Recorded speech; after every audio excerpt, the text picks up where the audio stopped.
नमस्कार दोस्तों, आज हम लेकर आए हैं एक ऐसी दिव्य कथा जिसे सुनकर आपका हृदय भक्ति से भर जाएगा और मन श्रद्धा से झुक जाएगा।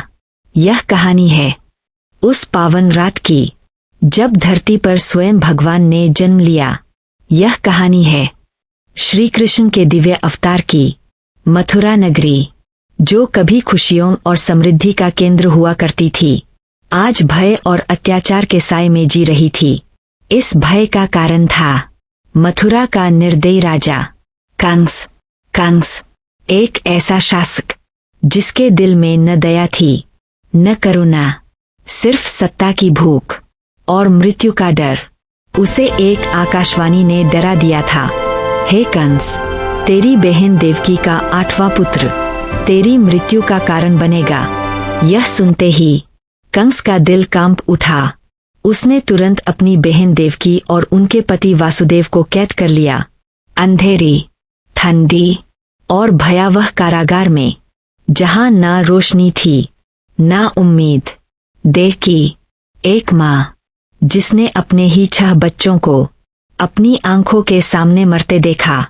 हर बार जब एक नया शिशु जन्म लेता, कंस उसे छीनकर निर्दयता से मार देता।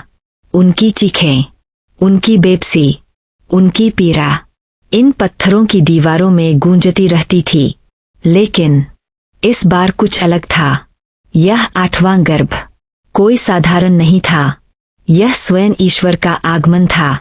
रात गहरी होती जा रही थी, आकाश में बादल गरज रहे थे, बिजली चमक रही थी, मानो प्रकृति भी इस क्षण की प्रतीक्षा कर रही थी। और फिर ठीक आधी रात एक अद्भुत चमत्कार हुआ। कारागार के अंदर अचानक एक दिव्य प्रकाश फैल गया। वह प्रकाश इतना तेज था कि अंधकार पूरी तरह मिट गया। देवकी और वासुदेव की आंखें चौंधिया गईं। उन्होंने देखा, उनके सामने खड़ा था एक दिव्य स्वरूप, 4 भुजाएं, हाथों में शंख, चक्र, गदा और पद्म, नील वर्ण, पीतांबर वस्त्र। वह कोई और नहीं, स्वयं भगवान विष्णु थे। देवकी और वासुदेव तुरंत झुक गए। प्रभु! उनकी आंखों से आंसू बहने लगे। भगवान मुस्कुराए और बोले, देवकी, वासुदेव, मैं तुम्हारा पुत्र बनकर जन्म ले रहा हूँ, धर्म की रक्षा के लिए, अधर्म के विनाश के लिए। डरो मत, मैं हमेशा तुम्हारे साथ हूँ। और फिर वह दिव्य स्वरूप धीरे धीरे एक छोटे से नवजात शिशु में बदल गया। नन्हा, मुस्कुराता हुआ, परंतु दिव्य तेज से भरपूर। यही थे श्री कृष्ण। जैसे ही श्री कृष्ण का जन्म हुआ, एक के बाद एक चमत्कार होने लगे। कारागार के दरवाजे अपने आप खुल गए। पहरेदार गहरी नींद में सो गए। वासुदेव के पैरों की बेड़ियां टूट गईं। सब कुछ मानो किसी अदृश्य शक्ति के नियंत्रण में था। तभी एक दिव्य आवाज गूंजी, वासुदेव, इस बालक को गोकुल ले जाओ। वहां नंद के घर एक कन्या जन्मी है, उसे यहाँ ले आओ। वासुदेव ने बिना समय गवाए बालक को एक टोकरी में रखा और चल पड़े। बाहर मूसलाधार बारिश हो रही थी। आंधी, तूफान, सब कुछ उफान पर था। लेकिन वासुदेव के कदम नहीं रुके, क्योंकि उनके हाथों में स्वयं भगवान थे। जब वे यमुना नदी के किनारे पहुँचे तो देखा, नदी भयंकर वेग से बह रही है। पानी इतना ऊंचा कि पार जाना असंभव लग रहा था। एक पल के लिए वासुदेव रुके। उन्होंने आकाश की ओर देखा और कहा, प्रभु, अब सब आपकी इच्छा पर है।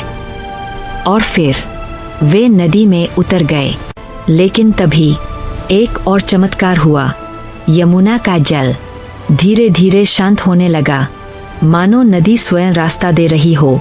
और तभी एक विशाल सर्प प्रकट हुआ, शेषनाग। उसने अपने विशाल फनों को फैलाया और वासुदेव व बालक कृष्ण के ऊपर छत्र बना लिया।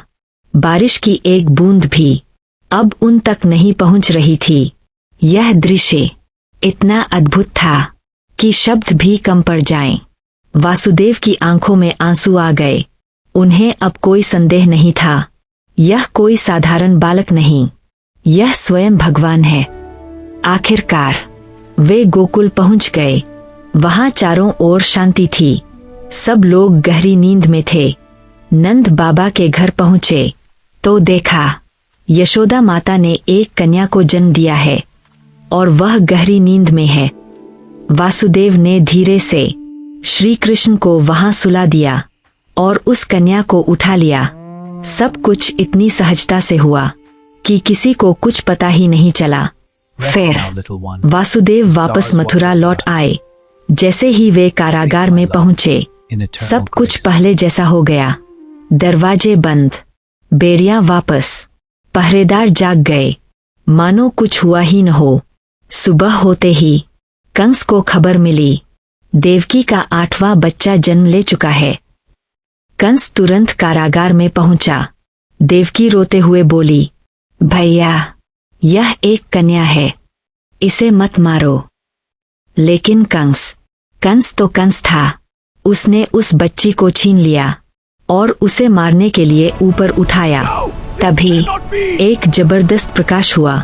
वह कन्या उसके हाथ से छूट गई और आकाश में उड़ गई।